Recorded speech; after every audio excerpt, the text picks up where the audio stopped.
Hello friends, welcome to my channel the logical learning.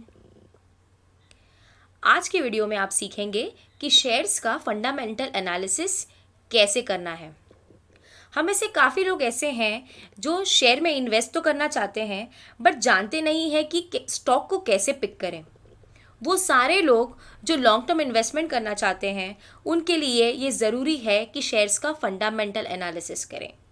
But अगर आपको नहीं पता कि फंडामेंटल एनालिसिस करना कैसे है तो ये वीडियो आपके लिए है। तो चलिए स्टार्ट करते हैं। अब आप सोच रहे होंगे कि ये फंडामेंटल एनालिसिस क्या है, तो चलिए देख लेते हैं कि फंडामेंटल एनालिसिस किसे कहते हैं और ये होगा कैसे। Fundamental analysis is a method of evaluating the securities. It examines the value of shares using EIC analysis, जिसे हम EIC मॉडल भी कहते हैं। EIC stands for Economic, Industrial and then Company Analysis, and it is nothing but the level of analyzing a company and its shares value. In AIC analysis, an analyst will first study the economic conditions and then he will choose an industry which is having a good performance. After that, within that industry, a particular company will be selected in which the investment can be made.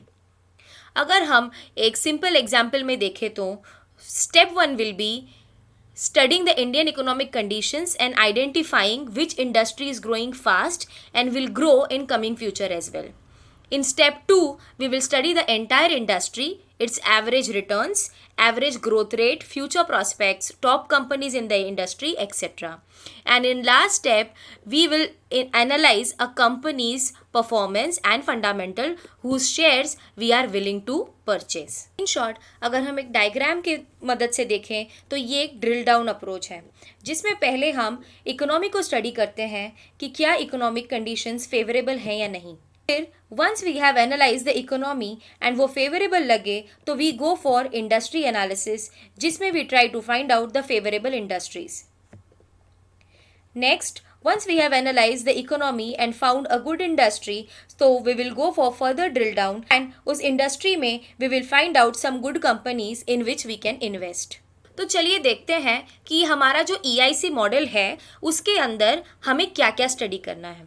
तो पहले हम बात करेंगे economic analysis की। Economic analysis में सबसे पहले हम कंट्री की जीडीपी देखेंगे। ये एक बहुत बड़ा इंडिकेटर है किसी भी कंट्री के ग्रोथ एंड परफॉर्मेंस को एनालाइज करने का। दूसरा है इंटरेस्ट रेट। अगर हम ऐसी सिक्योरिटीज़ में इन्वेस्ट करना चाहते हैं जिसमें इंटरेस्ट रेट एक मेजर रोल प्ले करता है तो कंट्री के इंटरेस्ट रेट एंड फ्यूचर में होने वाले चेंजेस को कंसिडर करना बहुत इंपॉर्टेंट है किसी भी स्टॉक को पिक करने से पहले। तीसरा होगा गवर्नमेंट की पॉलिसीज़, क्योंकि कंपनी की सस्टेनेबिलिटी गवर्नमेंट की पॉलिसीज़ पे डिपेंड कर सकती है। सो जो गवर्नमेंट इन पावर है उसका किसी पर्टिकुलर इंडस्ट्री को लेके क्या प्लान है ये आइडेंटिफाई करना इम्पॉर्टेंट है। अगर गवर्नमेंट पॉलिसीज़ किसी इंडस्ट्री के फेवर में ना हो तो उस इंडस्ट्री के शेयर्स खरीदना काफ़ी लॉसेस को इन्वाइट कर सकता है। नेक्स्ट है इन्फ्लेशन लेवल, जो किसी भी इकोनॉमी को स्टडी करने का एक बहुत ही इंपॉर्टेंट पैरामीटर होता है। Inflation level savings and consumptions को अफेक्ट करता है जिससे इंडस्ट्री की ग्रोथ अफेक्ट हो सकती है। नेक्स्ट है tax structure. Tax structure and tax exemption company की प्रॉफिटेबिलिटी को अफेक्ट करता है। अगर गवर्नमेंट किसी कंपनी को कंसेशन या इंसेंटिव देती है टैक्स में तो उनके शेयर्स प्राइजेस पे इसका पॉजिटिव इम्पैक्ट होगा and the situation can be vice versa also. Last आपको स्टडी करना चाहिए डेमोग्राफीज ऑफ द सिटीजन्स, जिसके अंदर हम उनकी एज, उनकी अर्निंग कैपेसिटी, उनका एजुकेशन लेवल, उनका स्पेंडिंग पैटर्न, उनकी इनकम एंड उनके लिटरेसी लेवल एक्सेट्रा एनालाइज करेंगे। EIC मॉडल में नेक्स्ट लेवल होगा इंडस्ट्री एनालिसिस। तो चलिए देख लेते हैं इंडस्ट्री एनालिसिस करते वक्त आपको किन किन चीज़ों का एनालिसिस करना पड़ेगा। तो सबसे पहले इंडस्ट्री की हम लाइफ साइकिल एनालिसिस करेंगे। इंडस्ट्री किस स्टेज पे है ये देखना बहुत ही इंपॉर्टेंट है। अगर हम स्टेजेस की बात करें तो pioneering stage, rapid growth stage, stability stage और डिक्लाइन स्टेज एक कंपनी की लाइफ साइकिल का पार्ट हो सकते हैं। अगर हम किसी ऐसी इंडस्ट्री के शेयर्स खरीद रहे हैं जो अभी डिक्लाइनिंग स्टेज पे हैं, तो आपको काफ़ी लॉसेस देखने मिलेंगे। और अगर हम ऐसी कंपनी के शेयर्स खरीद रहे हैं जो अभी पायनियरिंग स्टेज पे है और उसका फ्यूचर डिमांड बढ़ सकता है, उस कंपनी के शेयर्स खरीदने से आपको काफ़ी ज़्यादा प्रॉफिट हो सकता है। नेक्स्ट होगा कंपटीशन। इंडस्ट्री में कितनी कंपनीज हैं, लेवल ऑफ कंपटीशन क्या है, एंट्री एंड एग्जिट में क्या कंडीशंस हैं, ये भी एनालिसिस करना बहुत इंपॉर्टेंट है। उसके अलावा उस इंडस्ट्री के अलावा बेचे जाने वाले प्रोडक्ट एंड सर्विसेज का क्या डिमांड है मार्केट में, एंड आगे आने वाले दिनों में डिमांड में क्या इफेक्ट आएगा, ये जानना भी बहुत ज़रूरी है, बिकॉज डिमांड हमारी प्रॉफिटेबिलिटी का one of the major source है। नेक्स्ट है कॉस्ट इफिशिएंसी एंड प्रॉफिटेबिलिटी। इसमें हम ये स्टडी करेंगे कि कंपनी में ऑटोमेशन एंड कॉस्ट इफिशिएंसी कितनी है। जितना ज़्यादा कॉस्ट इफिशिएंसी होगी उतना ज़्यादा कंपनी की प्रॉफिटेबिलिटी होगी एंड हमारे रिटर्न्स उतने ज़्यादा अच्छे होंगे। लास्ट, आप कंपनी के टेक्नोलॉजी एंड रिसर्च को स्टडी करिए। इसमें आप देखिए कि कंपनी कितनी ज़्यादा लेटेस्ट टेक्नोलॉजी यूज़ कर रही है एंड कंपनी कितना ज़्यादा रिसर्च पे स्पेंड करके खुद को अपडेटेड रख रही है। EIC मॉडल में लास्ट लेवल होता है कंपनी एनालिसिस। कंपनी एनालिसिस में हम ratio analysis, trend analysis, fund flow analysis या कॉमन साइज स्टेटमेंट एनालिसिस कर सकते हैं। हम इसमें से रेशो एनालिसिस डिटेल में देखेंगे। अगर हम रेशो एनालिसिस को डिटेल में देखें तो सबसे पहले आएगा लिक्विड रेशोस। लिक्विड रेशो से हमें कंपनी की लिक्विडिटी पता चलती है, मतलब कंपनी की एबिलिटी अपने डेट्स को पे करने की by converting it's asset into cash. इसमें पहला है करंट रेशो।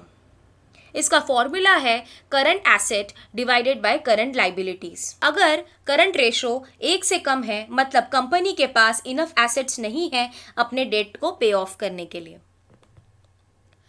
दूसरा है क्विक रेशो। क्विक रेशो को एसिड टेस्ट रेशो भी कहा जाता है। इसे हमें कंपनी की नियर कैश और क्विक एसेट को यूज करके लाइबिलिटीज को मीट करने की कैपेसिटी टेस्ट कर सकते हैं। इसका फॉर्मूला है quick asset divided by quick liabilities.